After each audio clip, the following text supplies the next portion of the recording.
Well, the Giant LoL team, it's the first Spanish team having a gaming house. So it's a big step for the Spanish gaming community.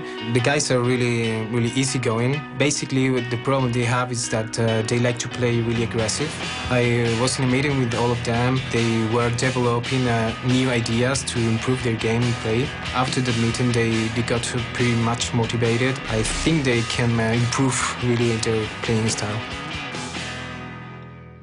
Welcome back to the Analyst Desk, everybody, for day 2 of Week 8 of the European LCS. We are, let's see, it's 20 games in Week 10 and 8 in Week 9, and we've got another 5 games left today.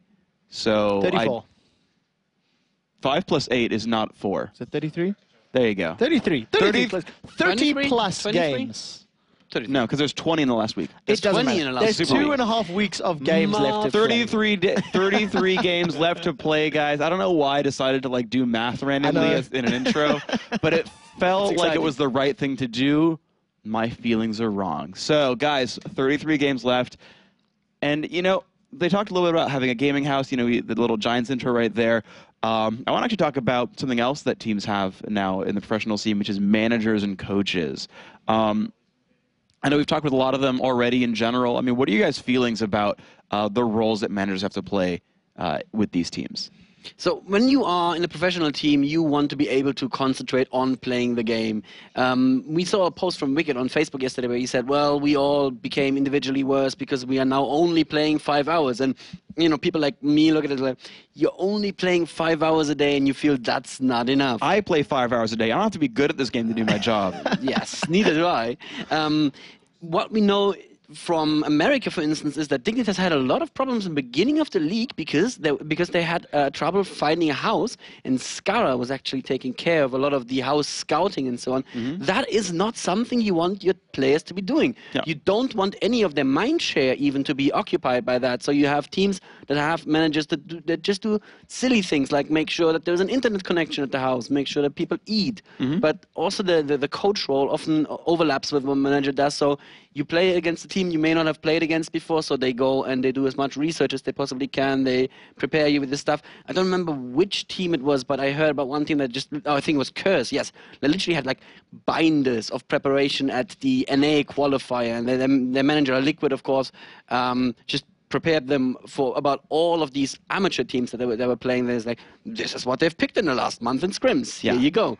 So that is a huge thing as well. But I think mostly what it comes down to is, as a player, you want to worry about in-game and not about out-of-game. So everything that's not actually happening on Summoner's Rift, you should have a manager for. Yeah, I completely agree with that. And of course, depending on your team composition and you know, who actually leads the team, Freak, you told us earlier that Prolly, he was saying to his team that, you know, they're encouraging them to play they're forcing them to play 2 new champions a day, or, you know, different roles, just to learn, to expand your abilities in the game and make sure you really nail your skills down. All right, well, we'll see what ends up happening in the last part of the season. We have another exciting match coming your way, guys. But before we take a dive into the action, let's take a look at the unseen heroes, these pro teams, the managers. Let's take a video about them.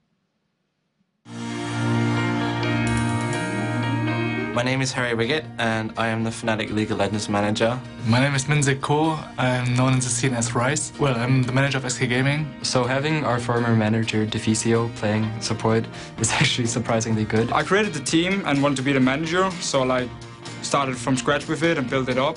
I think there are different kind of managers. You got the managers that take care of the business only. You got the managers that take care of the players. I'm not sure what the manager does. Like, I'm not sure about everything he does. I just told him, manage it. Manage it, man. I'm not gonna do it. Team manager is basically supporting the whole team at any time. Part of his job to solve things and to keep things away from us. And I think our manager, Harry, does a really great job with that. There's a lot of things that the players don't recognize I actually do, which I feel is a good thing because it means I'm doing my job correctly. I think talking and communication is like one of the main aspects. In this team, like especially in SK Gaming, we have like people from different countries, so it's like we all talk in English, and English is not our native language. I got into this from writing news posts and doing journalist work online, and I got offered a job at Fnatic to manage their League of Legends team.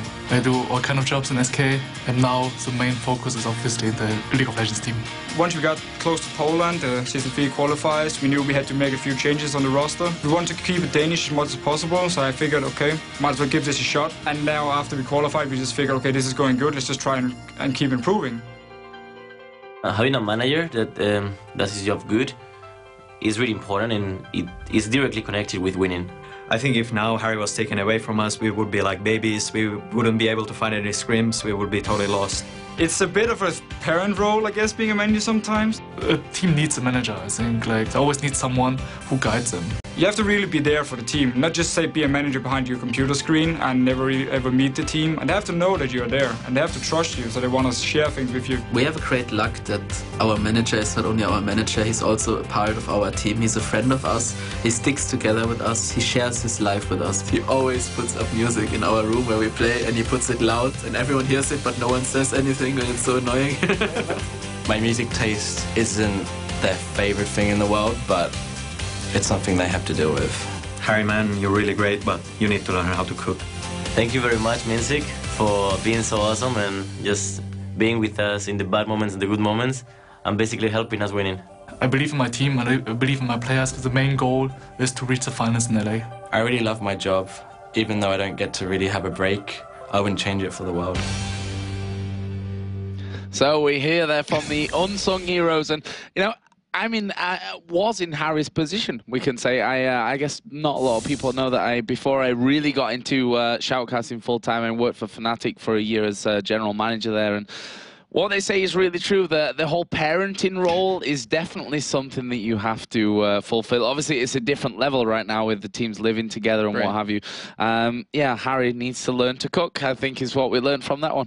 I like how you said the unsung heroes, too, because they don't get talked about too much, but they do so much work behind the team that no one really sees, and it's so crucial and vital to a team to really work properly. Yeah, and one manager that we didn't hear from there is, of course, Groove from Gambit Gaming. He brings the belt out when the team's not performing. We don't want to hear your thoughts on this one, Jason. We already know where they lie. But it's very, very important to have a manager in the team, that's for sure. But anyway, let's move on to our next game, the second game of the day, against All Authority versus Giants.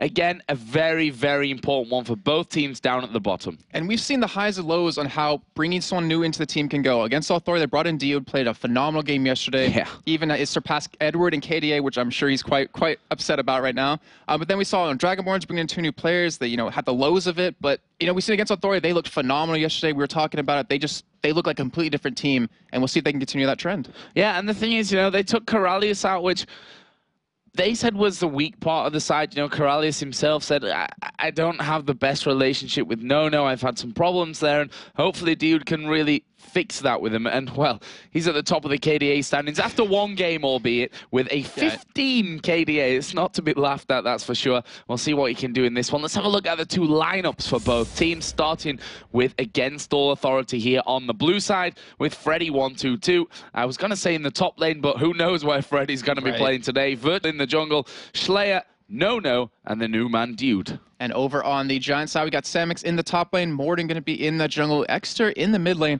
and of course Jimbones and Babetta in the bot lane. And I hold a bit of a grudge against Exter right now because he actually did a faster lap time than me when we went go-karting, which, I've got an extra 50 kilos on most people, so that was my problem. That's what I'm going to stick with. Okay, well, maybe he's a better driver.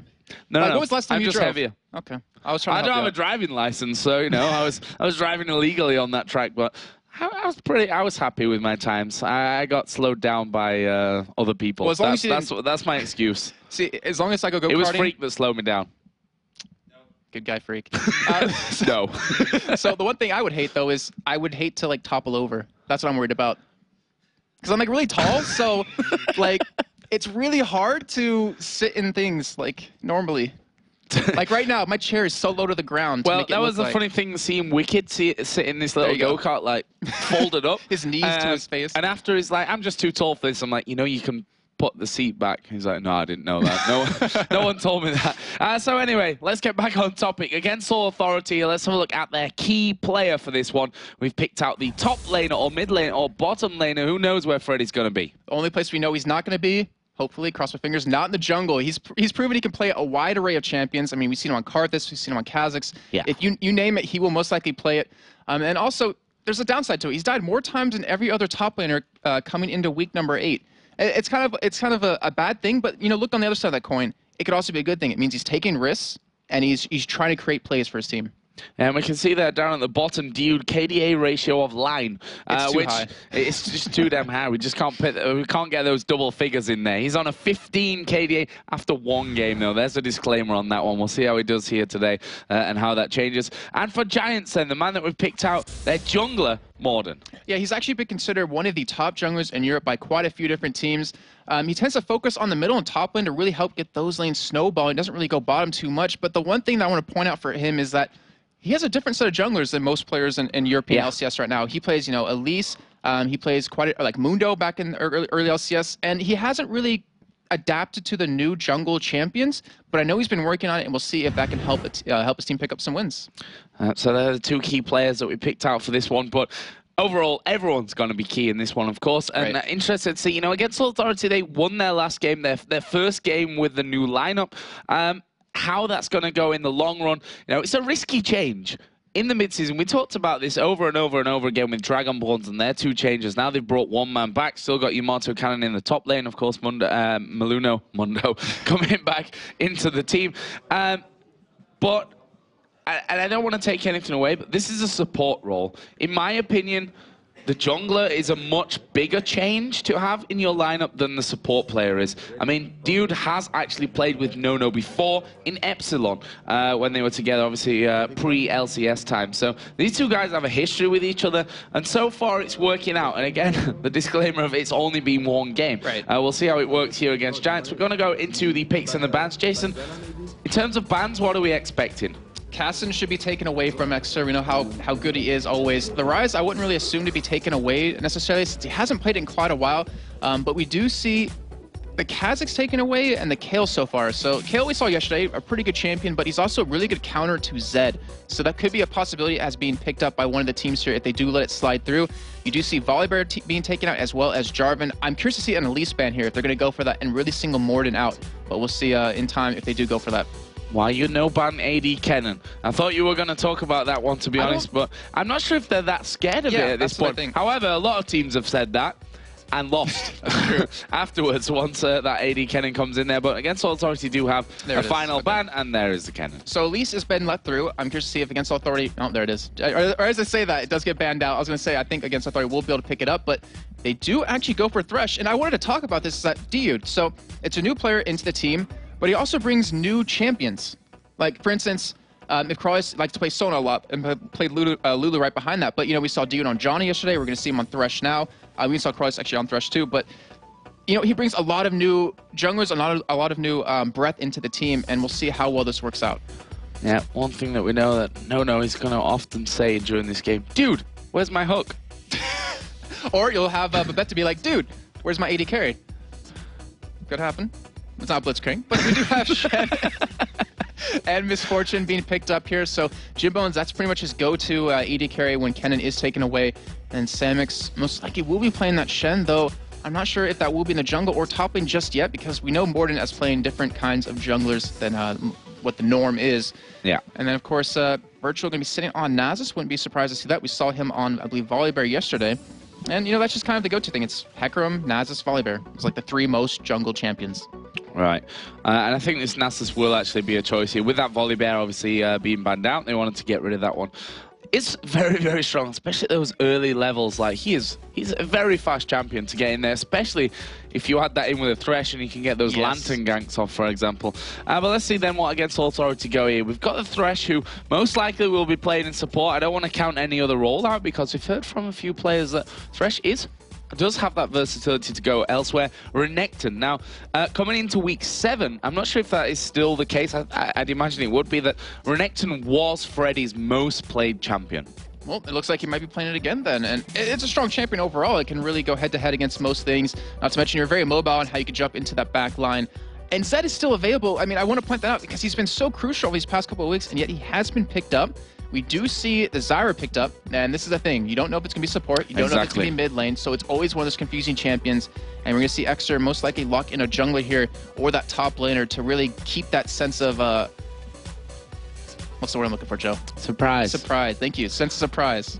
Yeah, and that's something that Giants have done consistently, actually. Locking in this Zyra fairly early on, and we have, because Extermin has played it in the middle, that's instantly the whole, is this going to be a support Zyra? Right. Is this going to be in the middle? And they can do that reactionary. You know, they've got last pick after all, which means that they can lock in another support later on. There is the Mundo. We talked about Morden, and you know, he's pretty much the only player in the LCS that's really been playing consistently Mundo in the jungle. Yep, and with this Mundo, we've seen the last time they played this kind of comp was an Olaf in the top lane, Mundo in the jungle, and they ran Ryze mid lane to have that really beefy, tanky front line. That could be a potential coming up, but also Exeter has the option to counter pick here since he is the last pick.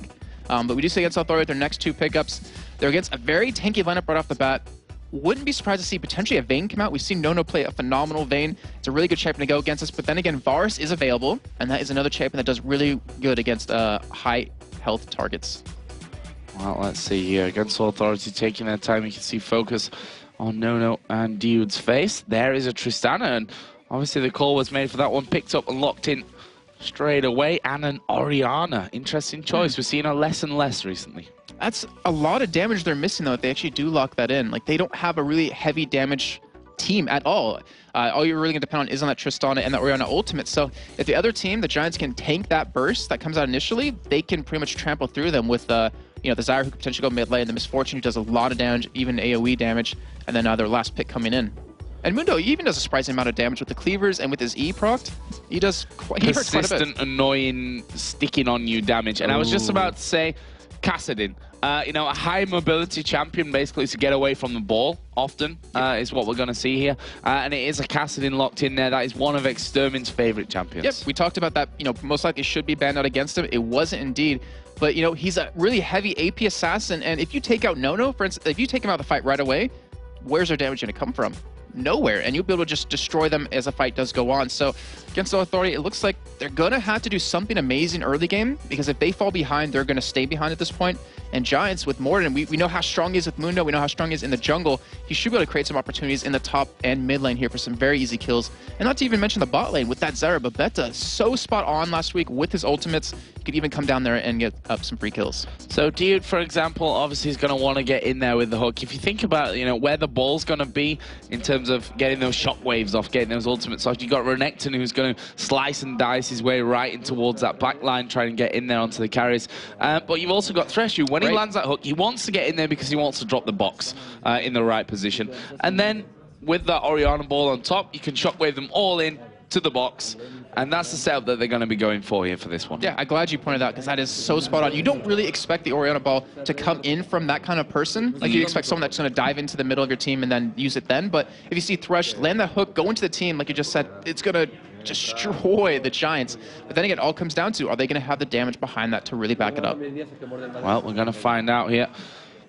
And Giants, and against Authority, you know, these are two teams that are in, I'm not going to say desperate need of a win, but in much need of a win.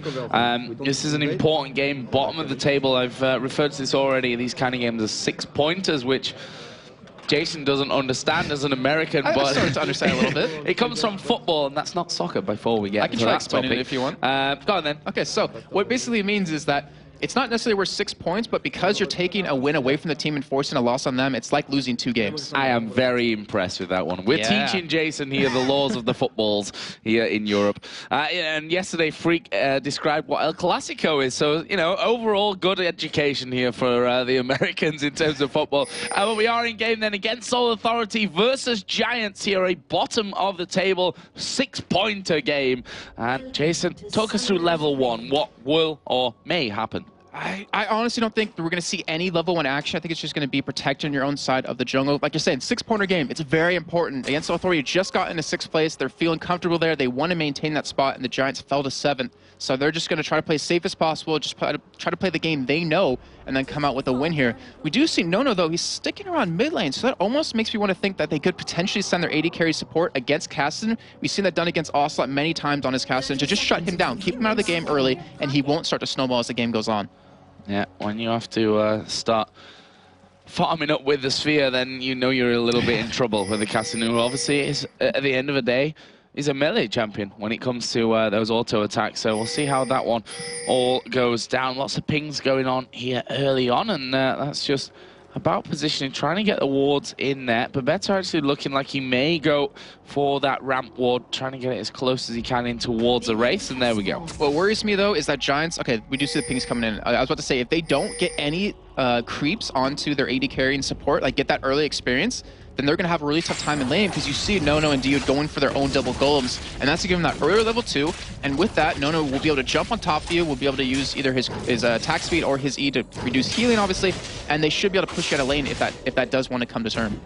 So we see Virtual starting with the Wraiths there, already having to get those pots running to keep up at full HP. Morden going to be kicking off here. Already did the Wolves, of course, on towards the red buff. Samek's going to be taking Wraiths away. They will be back up by the time that Morden comes around on their second spawn here of the game. Virtual is just going to be taking down the red buff as well. So pretty standard start overall. And speaking of standard, look what Cassidy has yet again. 9 health pots, a ward, and 2 mana pots. I mean, that's what the meta's come to. Pharaoh Pony talked about it yesterday when we were interviewing him, saying, you know, Riot's not a big fan of that. We might see some potential changes coming in with, you know, limiting how many pots you can actually buy early on.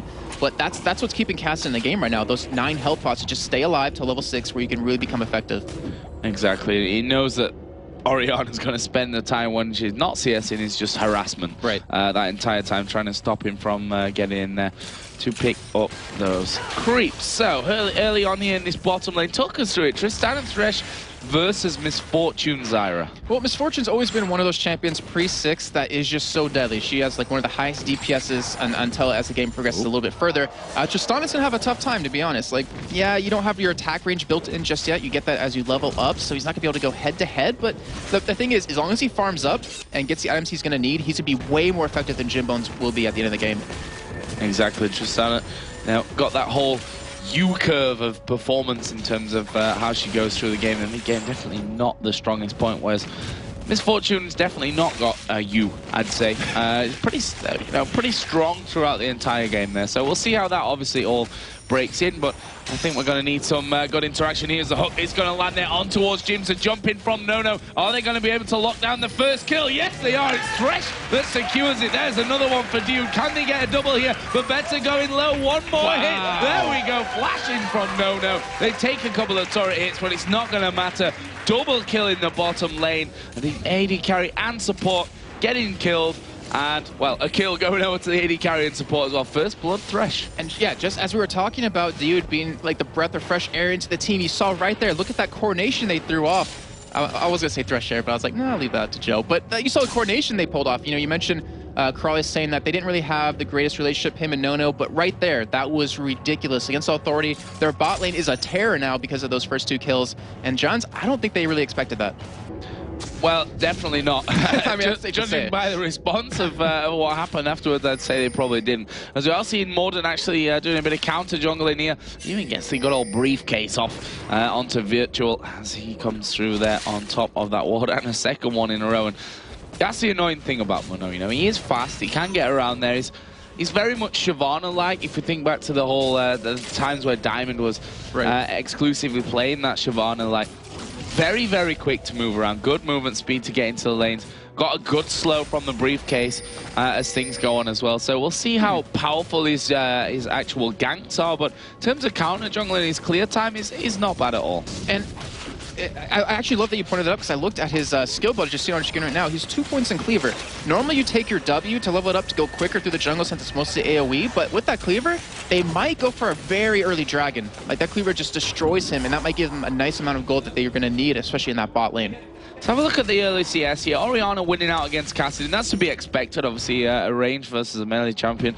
Cassidy not wanting to get to her, has burnt through his entire pots here as Morden going very, very low. 3 men coming in. Freddy actually going to pick up the kill with the Ignite, and Morden, I'm sure, is wondering, what the hell just happened? I am not convinced that he would have died if he didn't throw that briefcase. That you lose health when you use that, but when you hit it, you get half of it back.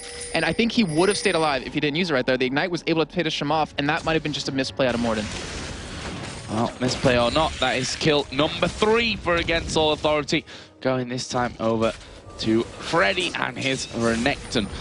Talk us through that lane, because this is actually the first time we've really looked at it. Freddy versus Samux, Renekton versus Shen. All right, well, Renekton is just a very strong early game champion, pre-6. You're like a caster, AD bruiser at the same time, and you can just destroy Shen. You can shred him. That's why we see that cloth armor picked up on him. So Freddy 122 should win this lane up to the point that Samux gets a Sunfire Cape, and then it becomes just a bashing of heads and a free farm for both sides. See the elixir started off there with Freddy as the hook is going to land here onto Babetta. Is he going to go down? There is the rocket jump, but here comes Shen. Against All Authority might have gone too deep with this one. No kills coming in as of yet, but in the end, Shen actually was stopped there with the with Freddy, actually, who stopped him from going in there. Yeah, it was a nice interaction. We even had Virtual coming around from the Tribush trying to go for that 3-man gank. They were all able to escape with their lives, but it just really creates fear in Giant's eyes. They're like, holy crap, you know, they're destroying us bot lane right now. I mean, not in terms of CS, but that aggression they're going to come out at you with, they're not afraid at all, and they will get down and dirty if they need to. Yeah, and Dude just showing once again, I mean, we talked about his 15 KDA was 0-0-15. He's got a kill and an assist. He's keeping 17. That one up here. He's going for most greedy player of the year. That's the award that I'm gonna call it at least. I want to see how obviously you get no bonus for being the highest KDAs, but everyone wants it anyway. As I would as well. Yeah, you just gain the hatred of Edward. The further away you get from him, he's just going to get more and more angry at you. But still, so it just means when they play Gambit, they're not going to finish the game until they've killed him over and over and over again. They're probably going to run Blitzcrank then to pull him out of that fountain to go for those kills or something. But, you know, he's been playing phenomenal. We cannot say anything to the contrary. He's been doing a great job. The synergy in that bot lane has completely changed around, and they're looking like a completely new team, looking like a very strong team right now.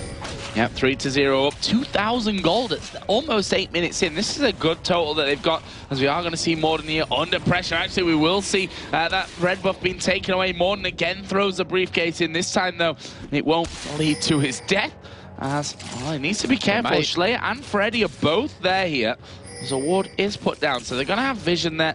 The Wraith's just been taken away. Let's have a look at Virtual here quickly, see what he's leveling up, because now we talked yesterday about Snoopy obviously played that Nasus. There was a lot of talk on Twitter. St. Vicious, for example, the cursed jungler, was like, why is he leveling that Q the entire time? This time Spiritfire is being leveled. Oh, in the middle lane, Schleyer is going to go down. Bit anticlimactic. Good job, Joe. Nono's going to take out Babetta as well. We don't want to see no kills. The dragon had been started there for a little while by Against All Authority. But that is the first kill, obviously, coming down for Giants in that one. That will leave them 4-1 behind. But look at this. Freddy and Virtual coming around that backside. Are they going to get involved in the middle? It will be a 3-on-2 as the briefcase is constantly coming out then.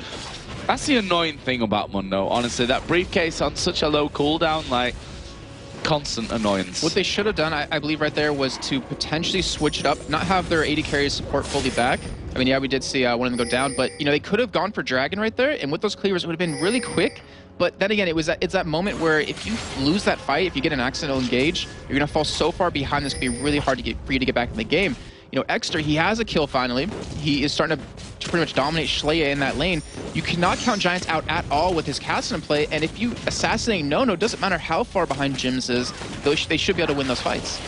Let's have a look at this bottom lane, because we do have a level difference there. Kill difference, of course, is very apparent. 2-0-1 for the Tristana. 3.6 to 2.6 gold right now, so 1,000 gold is the advantage that Tristana's got. Let's have a look at the items. Vamp Scepter plus the Doran's Blade. Actually, Tristana must be, it's out on 1,900 gold right now. Berserker Greaves and the Vamp Scepter in Foreman's Fortune. So we are going to see Tristana come back to lane here the next time he goes home, which is right now. Coming back in there with more. Slayer actually managing to dodge away from that briefcase. That could have been the end if that had landed. Yeah, it really was. And Schleier's already hurting in this lane right now. He's still ahead in CS, but that's not going to matter as Extra can push out a lane so quickly just like that. And one thing I love that we see right now is Dude. So they're able to get those 3 kills total on the bot lane. Because of that, he gets a Sightstone early on, and that means he can ward up to stop Cassidy from coming to gank him. So they can be really aggressive, they can push the advantage they have, and then they can force Extra to maybe visit the bot lane and make him waste time. We do see Schley going in on him in the mid lane, but not enough damage. Yeah, Shockwave used there, but as you said, it doesn't really do that much. It's more of a meh wave, like meh wave. Didn't really shock anyone, or something like that at least. But 7 CS behind is Cassidy at this point. Got that Catalyst in there, got the T. I promise the joke will get better, otherwise I'll stop him at some point. Don't worry, Freak's on later, they'll get better, that's for sure. They always get better with Freak. They always get better. We do see a Shen ulting on Extra here. They're going in for a kill. Flash away from Schley. Obviously doesn't have the mech wave available anymore. You already used that one in that last engagement, and that won't be able to lock any down. But that's Stan United used and out of the game now for a little while. We see Freddy actually pushing in there on towards that turret. The Dragon, though, is still alive. Pesky Dragon, they just don't want to take it. Yeah, and because they see Mundo in that top lane and Shen ulti is down against Authority, he's going to go for here, and they will be able to pick up a very easy first Dragon. Yep, and not sure that they're really going to get involved with this one. And as I say that, Bebeta and Extermin are there. We're going to see Misfortune coming in towards that as well, but there is a smite available, and it will be smited off there by Virtual in the end to pick up the first Dragon here for against All Authority. So overall, 3,000 gold in the lead, 4-1 in kills. Still no towers gone down, though. And the thing is, I think the gold that they have right now isn't really reflective of how the game's kind of going on, because Schley is being shut down. So if you shut him down, no one's the only one alive to do the damage. And obviously, he's very easy to kill with the lineup that Giants has. So if they keep Schley out of the game, Giants can easily win these team fights. And we know they're a team about doing these team fights. They don't necessarily try to win early on. Obviously, they do, but it's not their main goal. They try to go for that late game dominance. And that was a hook coming out from Dude, who honestly has been pretty impressive with those hooks so far. We saw the first 2 kills of the game coming in via those hooks, and First Blood did go over to Thresh, as you mentioned, managed to get that Sightstone in very early on. And I still can't get over the sound of Thresh picks up the souls is very haunted. You just hear people crying, or the souls crying that they're being killed. But yeah, his Thresh has been phenomenal. His Johnny yesterday was great as well. He's bringing a lot of new breath. He's bringing a lot of new champions into the lineup. And we'll see what he keeps bringing to the team. And if he doesn't die here, his KD is just going to skyrocket even further. Well, even if he dies a couple of times, it's still not half bad with already 1-0-2. Freddy taking a little bit of damage from Samax, but he's not too worried about that. Actually going to go in here onto him. Is he going to go for the kill? Ultimate was, of course, running. And Samax just backed away.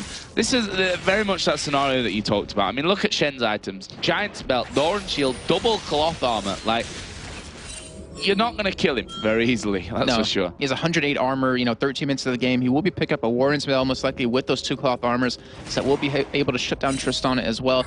But, that's the thing. They're just going to butt heads. But, Freddy's been keeping a CS advantage over him, and that's what really matters. As Extermin just getting withered in that middle lane.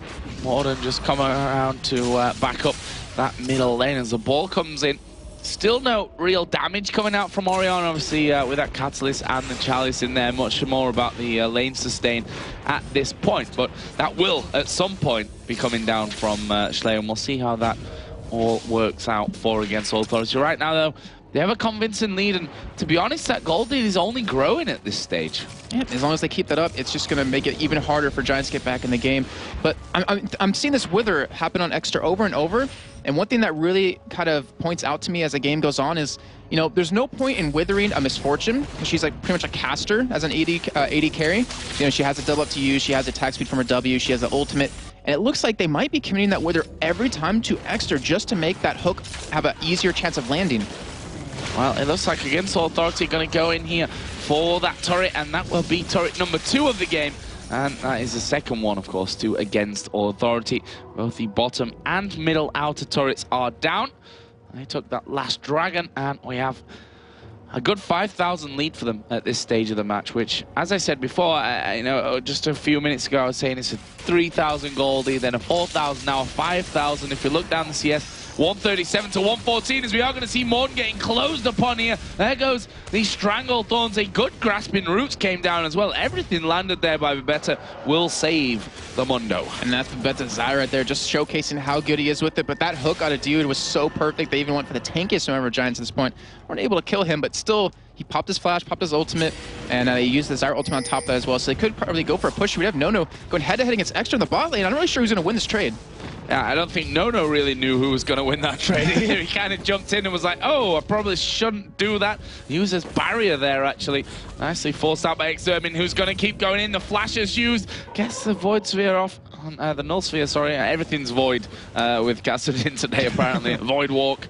And didn't quite get the kill there in the end onto Nono, who's going to lifesteal that back thanks to his Vamp Scepter. Well, Extra's sticking around. He is staying inside of a ward right now. If he goes in for that Rift Walk, they might be able... Oh, he puts a ward in that bush. I was going to say, but we do have Freddy going in on Jimbo's here. Virtual coming in from the side. Yeah, we see the cleanse being used there by Jimbo's trying to get away, but he's not going to get away. And now Babetta completely isolated from the rest of his team. They can dive this one. We're talking about a Nasus and a Renekton here. They're going to go straight under that turret, get the 2 kills. And Freddy saying, thank you very much. I'm now 3-0. Morden coming in from the side, but honestly... not sure that he can really do this one. Freddy will slice and dice his way back towards that turret anyway. Samux was coming up there, so they didn't want to risk anything. And that will be 6-1 in kills now. And that gold lead, as I mentioned, just getting bigger. Yes, it is. And speaking of the gold lead, look at Nono and Jimbo's right now. It's 150 CS to 123 right now. So he was able to get those first kills. He was able to deny a lot of farm to Jimbo's. He's now 1 level ahead, and he has an Infinity's Edge built already. We don't see any item built just yet for Jimbo's. We do see Virtual going on the top lane. They do have that Med Shockwave, or Med Wave upcoming very soon. Fail. Not as cool when you say it, nope. Is it? Nope. So, yeah, a little bit of AP now. It's not quite so meh anymore. I mean, it's just an amp tome, so it's kind of just half meh or something at this point. But it's very, very dangerous. There's no doubt about that one. Not just the damage, but the crowd control that is offers here as Nono going to go in there, makes the rocket jump, but can he get in range here? Extermin's Rift Walk going to be off cooldown in a second. Nono decides chasing his, well... No. Sorry about that. As Slayer now getting caught here in the top, but look at that hook. Max range coming out. The Flay comes in as well, but Samux is Shen, and you just can't take him down that quickly there with the damage coming out of Orianna and Thresh. And you do have Renekton coming up towards this top side here, so Morden, if he sticks around, he will be dead here, as he does, in fact, back away. But this will be another turret going over against Authority, 3 in a row now. 3-0 for them. And they're really putting a lot of pressure on Giants right now. So you do see Freddy go in on a Morden, but he should be able to escape here. Yeah, stun comes down, but the, I guess also it wasn't too well communicated by the looks of things. They'd not pushed up any further. And Freddy just gets in there, stunned, Morden walks away from it. But Dragon has been started here by Virtual. The dog is going to be taking out the Dragon now. Extermin here is going to be going head-to-head. But, you know, the silence a lot less effective on Tristana than many others. She's just going to be auto-attacking. Yeah, silence, great stuff. As there is Babetta getting caught out, puts the Strangled Thorns down, which will actually get them both knocked up. There's Nono knocking Samux back with his ultimate, but the rest of them all coming in here. Virtual now going to be the focus. He's not going to escape this one with that Kassadin around. The Rift Walk actually will finish it in the end. And now Morden going in on towards Dude, who knocks him back there, dodges a briefcase expertly, and that will be 6-3. But the Dragon was taken. Was it worth the 2 kills, though? That's what I'll say about that. That little sound. I mean, obviously it's going to be pretty even in the end from that trade, but that kind of shows that, you know, we talked about the goalie for against Authority, and then we talked about Giants. They want a team fight. They're more about skirmishing than more about winning that laning phase. And that showed right there. They were very, very organized in that take. They will be going for the small turret, so in the end, it will be an advantage for Giants if they don't lose anyone right here. But we do have Samux going on to Schley, and he might be going down. Yeah, they're going to go in there. There's a box put down, and there's a shockwave as well coming out. Morden down very low, but he's regenerating that from his ultimate. Can they get the damage off to finish? The Ignite is running, and he will get the kill. Last tick of the Ignite there. Picks up the kill from Slayer. And that was a nice turnaround from against Authority. Yes, they've lost that middle turret, managing to pick up the kill, though. In the meantime, Freddy 1-2-2 was pushing that top lane during the entirety of that long fight from Dragon into the middle lane. He has a turret very low already, so now against Authority is 3 men pushing the middle lane, while we see Nono taking away the blue buff from Extra, so that's very bad for them. Kind of gym modes, and now when he popped that cleanse, they can wither him, and he will never be able to escape against them. Oh, but here comes Extermin going in there on towards Slayer. Did have the command protect on him. The Ignite is burning. Will go in there with the Rift Walk to pick up the kill. But can they chase down for the kill? Another hook lands from Dude, and they do manage to pick that one up. Now Nono did get himself involved as well, but not sure that they've got really the range to get that one up. And turret takes a couple of hits before Against All Authority back away. But as you mentioned, Freddy in that whole thing was pushing the top lane, has now taken that inner turret. He's done a great job of it. Yeah, he is. And he's been just forcing that lane in every single time. And because of that, Samix hasn't been able to split push at all. Hasn't been able to get the farm he needs to build the items. Because you look at the farm between them, 182 to 126. That's a huge gap. You know, 7.6 thousand gold to the 5.4 thousand. That just completely gives Against All Authority a huge advantage. And if they keep this pressure, it forces Samix to not be able to split push at all. Because even his ultimate won't be enough. He won't be able to get in time. And they'll be able to take the game.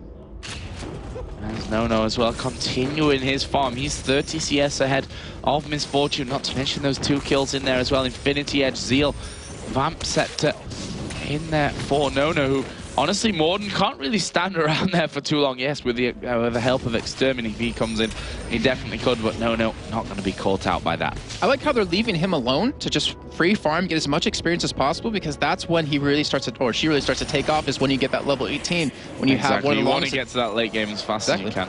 Yep. Doing a great job of that one as well. Both mid laners got that Rod of Ages in there. No, as you can see, taking away the red buff, not taking too much time to get that one done. We see the Aegis of the Legion actually picked up, along with the Locket of the Iron Solari for Nasus. Compare that over to Morden on Mundo, who has the Giant's Belt and the Spirit Stone in there. Yeah, he's trying to work up towards a Warmog. The Spirit of the Ancient Golem isn't really an amazing item for Mundo, since it gives you a lot of armor but not a lot of health, so to take a while to get to that item. But you mentioned the Rod of Ages over onto the AP mids, and I hope Demon's watching, because Exeter loves building double, if not triple Rod of Ages here, and he might need it to survive against the damage of No. We have Shen coming in, this might surprise him. Yeah, let's see what No goes for here. Actually will flash away the taunt, not quite landing there, and No actually manages to knock them back. Can he get the kill? Extermin gonna go away. Samux picks up the kill in the end, and No gonna be very unhappy about that one. He was so close to taking him down, but at the end of the day, it's all about the team, and Against All Authority have started off the Baron with 4 men. Oh, he lands the hook! Wow, amazing hook, but, well, they just didn't follow it up. Jason very excited about that one. Against All Authority, not so excited apparently, and not going for that kill. They keep on doing Baron. It's down to half HP. Giants coming in from the side. There's a ward down there as the ball will maybe zone them. Jimbone's going to get caught here by the hook. The box goes down. Can they finish off the kills? Giants, all men pretty much down to half HP. Morden going to fall. Samux is not getting away with this one. He actually got him over the wall and almost made me look like a fool, but he was finished off in the end. That's 2 kills for Against All Authority. Nice bait on the Baron. And the thing was, that was a perfect team fight out of Giants, but they're just so far behind in gold at this point. Like, that Stranglethorns knocked every single member of Against All Authority into the air. It gave them that time to go for the damage, but it just wasn't enough. They don't have the damage they need. We talked about that earlier, where, you know, Jimbones was kind of shut down. Well, he was shut down. That's a fact. And Exeter wasn't able to really get off the ground since Nono's able to go 1v1 against him. Here's Extermin. Is he going to come in here towards Freddy, who right now, Last Whisper and the Sunfire Cape. Plenty of damage, plenty of health in there, and again, No continues to farm here down in this bottom lane. He's bridged that gap now to 45 CS almost that he's ahead. Still not really picked up any items since we last talked about him, but he's set on 1,200 gold, 1,300 gold for Oriana as well, who is also 1,000 in the lead over his counterpart Kassadin. And the thing is, these items are really going to come into play as the game goes on, just like in the next 5 minutes, because no one else on Giants has armor except Samix. So you have a 4-0-1 Renekton, who even has a Last Whisper. You have a 2-2-1 Tristana, who's extremely strong, and you don't really have any armor built up to counter that. So they're going to shred through the enemy team right now, and Samix, I mean, yeah, he'll be tanky, he'll be a little annoying with the taunts, but it won't matter in the end. If they can kill Exeter and Jimbones, it's over, and Against All Authority will win that team fight. You know, could take Baron, could take inhibitors, and maybe even the game. And we are now seeing the invade coming out of Against All Authority. They fancy themselves a red buff for No. And, well, it's not going to be countered whatsoever there by Giant. So, will Baron be the next target here? We do have that Oracle's Elixir running on the support dude. But in the end, they come straight back towards middle. And actually, the good thing for Against All Authority is that they've got Giants completely out of position. 2 men off to the right-hand side. Will they try to fight this one? Will they try and pincer Against All Authority in? I don't think so. I don't believe Giants think they're strong enough to really go against them. No, he's so big at this point. Renekton, you can't even kill him anymore. And Nasus, who's like a really support-type jungler, is going to keep his team alive. We do have Exeter sitting around the side, though. He's trying to make a play here, but I think it's going to backfire if he does go in. Well, he is waiting off towards that right-hand side against Authority. Already know his position. What you see there, the burst, taking No down to half HP. He's going to lifesteal a good portion of that back.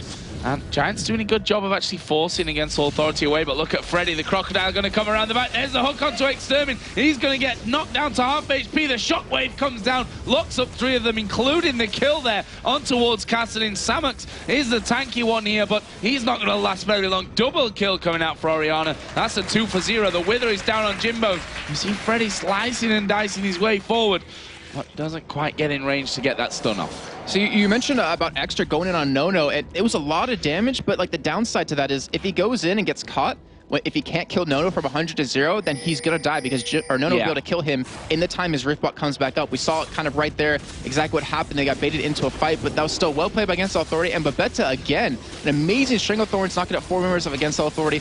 Baron is being started. It looks like Giants will be going for Dragon in the meantime, trying to get a little bit of extra gold, but a Dragon is not better than a Baron. Yeah, and that leaves them, let's say, 13,000 gold behind. Like, that's a big total at 26 minutes coming in. Yeah, Giants are going to get themselves a Dragon, which, not to be sniffed at, obviously, is a good bit of, a good chunk of gold to help them try and maybe come back in this game. But honestly, Against Authority are looking very, very strong at this point. And look what they picked up recently. We have 2 Runic Bulwarks. I mean, obviously 2 is not like the ideal situation to go for, but the thing is, it gives Tristana that added magic resist, which he's going to need to survive the burst out of Exeter. All you have to do is keep him alive. You have the Luck of Iron Star to do that on top of that. If you do that, if you keep him alive, he will just shred the team down. He's already so fed. He has a Bloodthirster, has a Zill, and Infinity's Edge on top of that. And Against Authority, I mean, they're playing this perfectly. Items are perfect, they're engaging in correct fights, and they're doing extremely well. Looking very good, and Dude actually extending his KDA lead right now to a solid 24. That is pretty insane for him at this point. So we'll see if he can extend that even further in the rest of this game, or whether he'll spoil it all and end up dying at some point.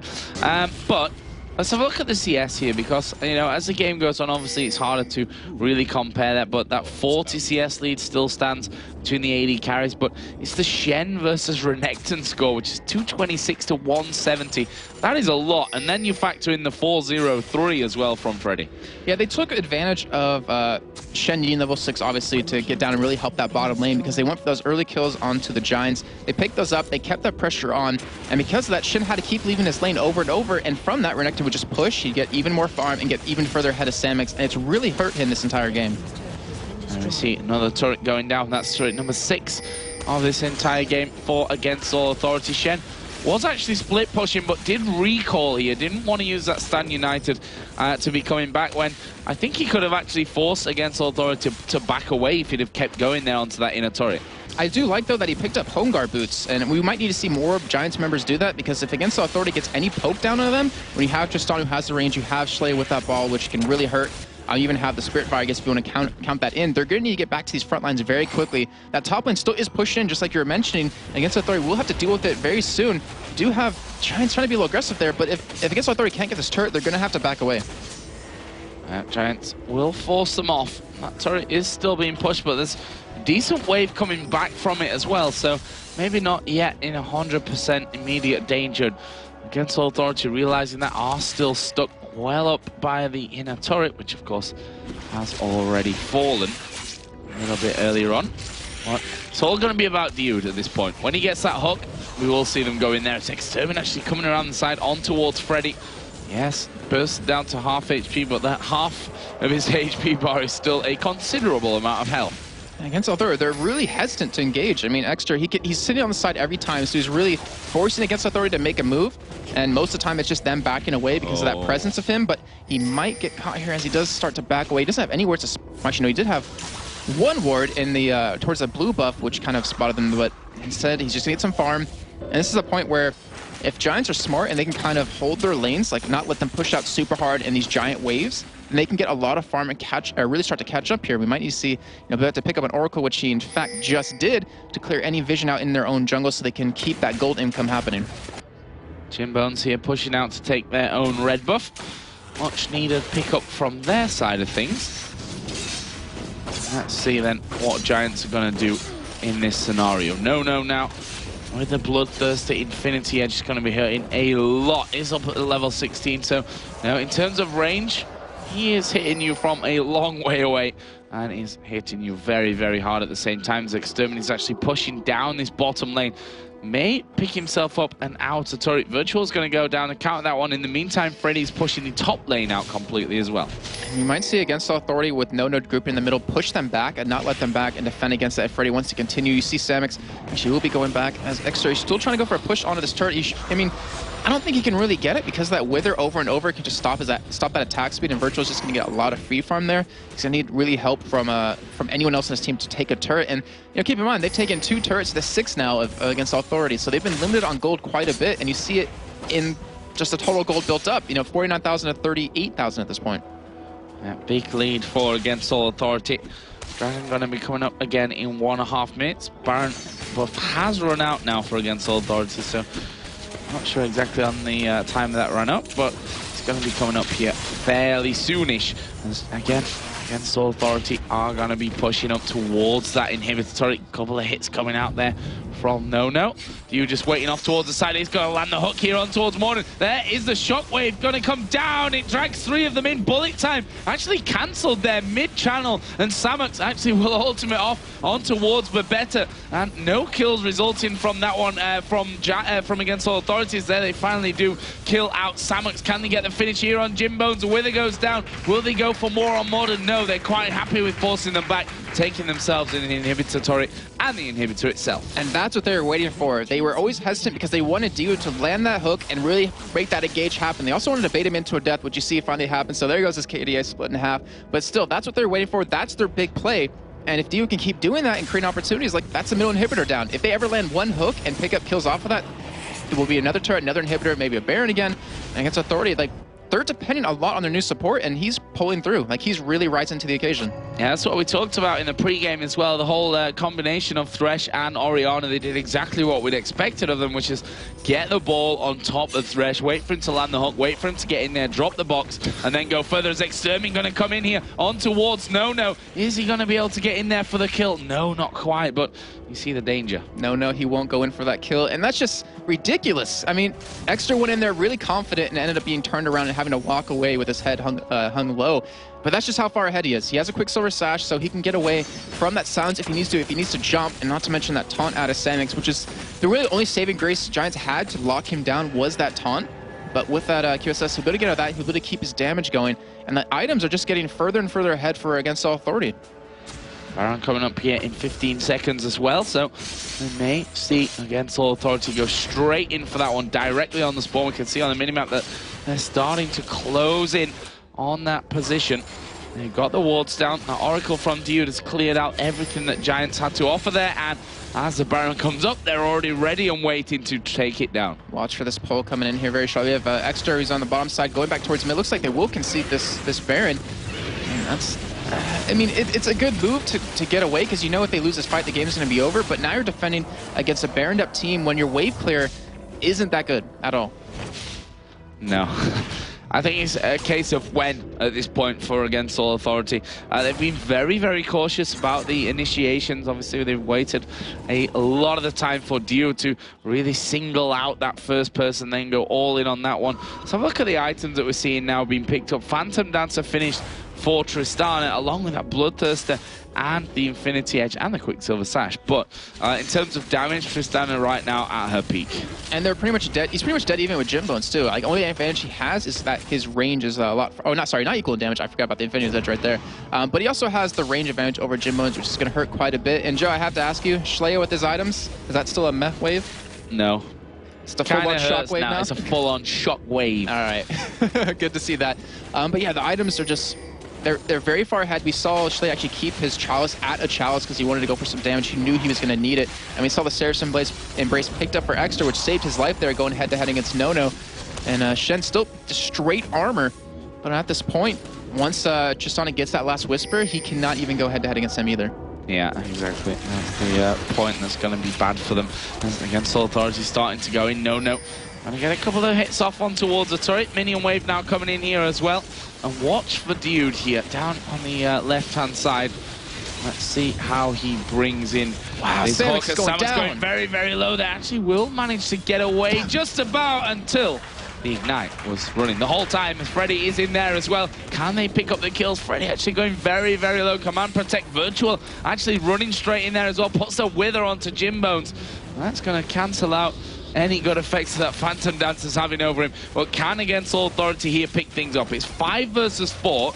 They're not super healthy. Giants have gone back to heal up as much as they can. There's the plant coming up and then being taken out straight away. As Freddy going to get Command Protect on his head. There is a Shockwave. They're going to take down the AD carry. And now No on that killing spree. The third and final inhibitor turret is going to fall here as well on that bottom lane. But can against All Authority finish things off? 15 seconds for Shen to come up. 40 seconds before Misfortune is back in there as Freddy goes in towards Extermin. He rift walks back onto the fountain. Well, the first Nexus turret is down here. There's Command Protect coming on. Freddy just trying to zone them. He's not going to be too unhappy that they're all focusing on him as he comes away with the lantern. Just about Exterminator getting back onto the fountain, but the Nexus has been focused here. Now we finally see Freddy going down, but the Nexus being focused upon. Slayer going very low. The box drop will slow Samek's right down. They finish him off there, and there will be the Nexus going down. And against All Authority, win their second game in a row with their new support dude. And there you see the camaraderie between him and No. You know, they've looked like a different team with Diode there. Yeah, they did. They pretty much pulled the Copenhagen Wolves, but the good side of it, where Bjergsen came into the team and they started winning their games. You see Diode come in, and they just have looked like a completely different team. They've been playing so perfectly. They've been playing like a real team instead of just, you know, separate players in separate lanes. And you have to give them credit. That was a very well-played victory. What a devastating loss for the Giants on the other side. We're going to head over to the analysis test with Freak and Quickshot to break down the game. Thank you very much. What an amazing game there by Against All Authority. Dude now at 27 KDA overall. So this man is winning by a heck of a lot. I think he's got triple Edwards score now. Ooh, that is some big words. And he secured a large portion of those kills and assists playing Thresh as well. And what a phenomenal Thresh. We have to talk about the opening minutes of that matchup. The double kill on the bottom lane that literally all started from a death sentence into a flay. And it was pretty much the story of the game. It was a story. It's basically Dude just doing everything. He controlled the heck out of that match, especially the early game. He landed so many of those death sentences that just set up fights for his team, and he would go in so recklessly too. He would dive in there, land flay, assume he was tanky enough, and he was. He only went down once, which, since he had 0 deaths before, didn't actually affect his KDA. Well, it made it not infinity anymore. Yes. But it's actually divisible now. Now that we're in the realm of real numbers, very large. So let's talk about the matchups, the compositions. You had Renekton, you had Nasus. They're two sort of very beefy, very tanky, damage over time type champions. They rely on their ultimates in team fights to really continue putting the pressure. But Freddy picked up that last Whisper very early on. And that was him being ahead, basically. So, you know, there's 2 points to really bring out there. So one is the Renekton Nasus combo. Both press R, both deal damage in a sort of small, confined area around themselves. And they've got an Orianna on their team to haste them both in. And they've got Thresh to kind of pull everyone together as well, lock them into the box. The Shockwave can come in as well. And with that, and they kind of just Shockwaved goodbye to everyone on Giants. They just dealt so much damage, put them all together, and they burned through them. And again, you talked about the last Whisper. That's him being ahead. Normally, Renekton does have to build tanky, does need to build resist and health. But when he has a multi-thousand gold lead, he went 5-1-7 that game. He started the game out 3-0. It's like, yeah, I can make a detour, grab that, which helps him duel Shen. He can break through the armor, but also just deal damage to squishes in the back line. I'd love to actually talk to the members of AAA and find out who's doing the in-game calls now, because you mentioned it, the Shockwave combo in conjunction with all the other ultimates. When they did stack them up, there was a good number of 3-man and 4-man Shockwaves in there. The box seemed to be perfectly placed every single time, and it was really just a story of Against All Authority making the plays happen. Giants, they were behind. They tried to make things happen, but I'm not 100% convinced on that jungle window. It didn't have much presence, if any, in the entirety of that game. The one sort of reference point I can bring up about Dr. Mundo was back at Lone Star Clash, Scar was casting, and he said, I don't really like the early Mundo pick. I think you can pick around it really, really well. And I pressed him about it at IPL 5, and he said, yeah, it's because he's so kiteable, right? He has to kind of hit you with his body to do anything. If you slow him down or put up walls there, you really screw with them. And so he mentioned Anivia as a big counter pick.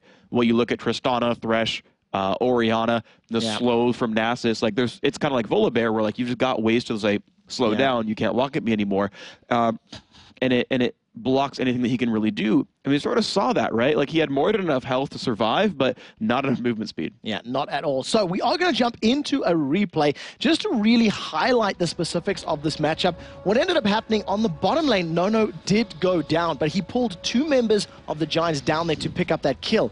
So it allowed the rest of Against Authority to start off on Baron. There was a death sentence that landed onto Babetta, which the team decided not to follow in on. But this is where the game changed. I want to pause for a moment and look at the positioning of Giants. They are trying to contest. Morden is trying to get himself in range to start dealing some damage, and it's Dude is literally just waiting for his death sentence cooldown to become available. They do not have Nono in this fight, meaning damage to the Baron was going very, very slow, and they weren't able to pick it up. Giants made a critical mistake. They gave Dude and the rest of Against All Authority the time needed to get their cooldowns back. So this ends up happening. The death sentence lands, Dude immediately goes in, they combo the abilities. You see the knockup from Zyra was good. It slowed Against Authority down, but simply put, AAA had better damage, better positioning, and they pick up a 2 for 0 before continuing to push the map. And that happened time and time again. There was another fight near the mid lane just a couple minutes later where Freddy with Renekton came in from behind. Dude immediately dove in with that death sentence, put the box down, and obviously got the shockwave with the rest of the team. So well played to AAA, coordinated, controlled victory. Yeah, well, the team overall did amazingly. As a group of 5 members, we do want to give a shout out to Dude.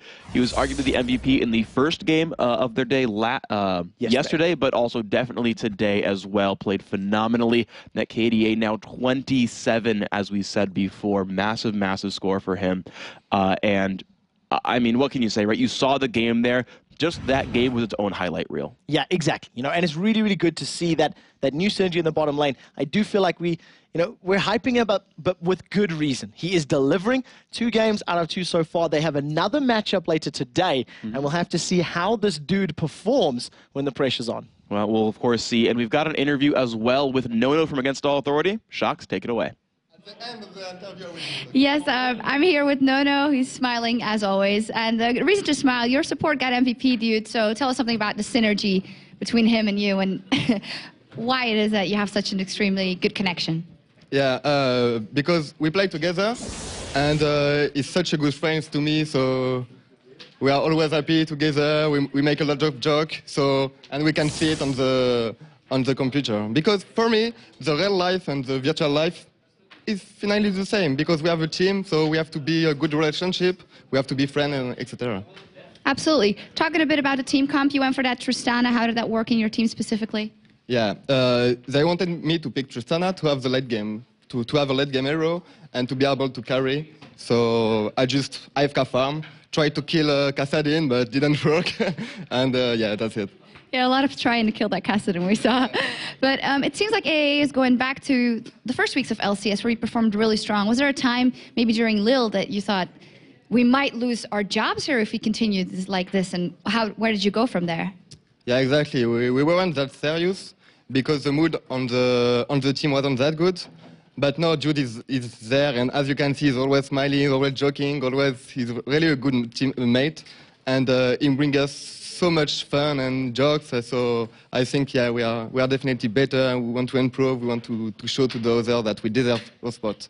Okay. Your brother's here today, and I heard your mother was watching. Do you want to tell anything, say anything to them? Yeah, I love them so much to support me. Without them, I wouldn't be there, because, yeah, they just convinced me to, and yeah, I'm really happy to have them on my life. Really, thank you. I love you.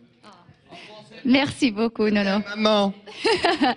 Okay, we're going to take a short break, but don't forget about today's Twitter question, of course. Which player deserves to be on the All-Star team the most and why? Tweet us your answer at LOL eSports, #LCS. The same if any questions you might have for the analysis desk. Nono having a little fun here. Okay, now, Dragonborns got off to a bad start in their game against the Copenhagen Wolves, but now face the Evil Geniuses, who also need to win very badly. We'll see them square off in just a minute. EG versus Dragonborn after the break.